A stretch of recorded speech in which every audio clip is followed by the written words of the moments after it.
दक्षिण भारत के तिरुमला क्षेत्र में एक साधारण सा चरवाहा रहता था। वह रोज अपनी गायों को जंगल और पहाड़ियों में चराने ले जाया करता था। उसकी एक गाय बाकी गायों से अलग थी। वह रोज जंगल में कहीं चली जाती और शाम को लौटती, लेकिन उस दिन वह बहुत कम दूध देती थी। चरवाहा यह देखकर परेशान हो गया।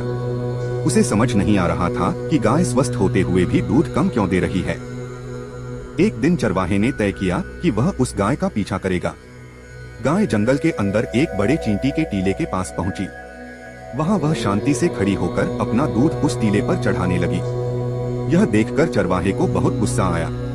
उसे लगा कोई जीव उसकी गाय का दूध चुरा रहा है।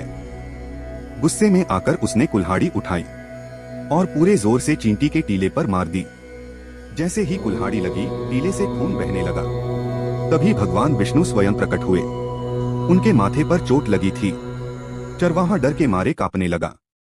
भगवान विष्णु ने कहा, तुमने गुस्से और अज्ञान में आकर मुझे चोट पहुंचाई है। इस पवित्र गाय की हत्या का दोष भी तुम्हें सहना होगा। उसी समय चरवाहे की मृत्यु हो गई।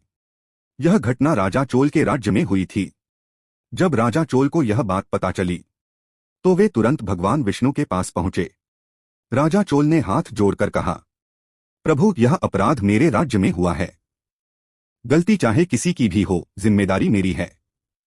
कृपया मुझे दंड दीजिए। भगवान विष्णु ने राजा चोल को भी श्राप दिया कि अगले जन्म में उन्हें भगवान से अलग होना पड़ेगा। राजा चोल ने वर्षों तक तपस्या की और भगवान से सच्चे मन से क्षमा मांगी।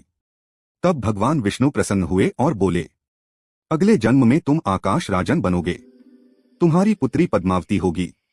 मैं स्वयं वेंकटेश्वर रूप में आकर उससे विवाह करूंगा। अगले जन्म में भगवान वेंकटेश्वर और माता पद्मावती का विवाह हुआ। यही कथा तिरुमला की पवित्र परंपरा बनी।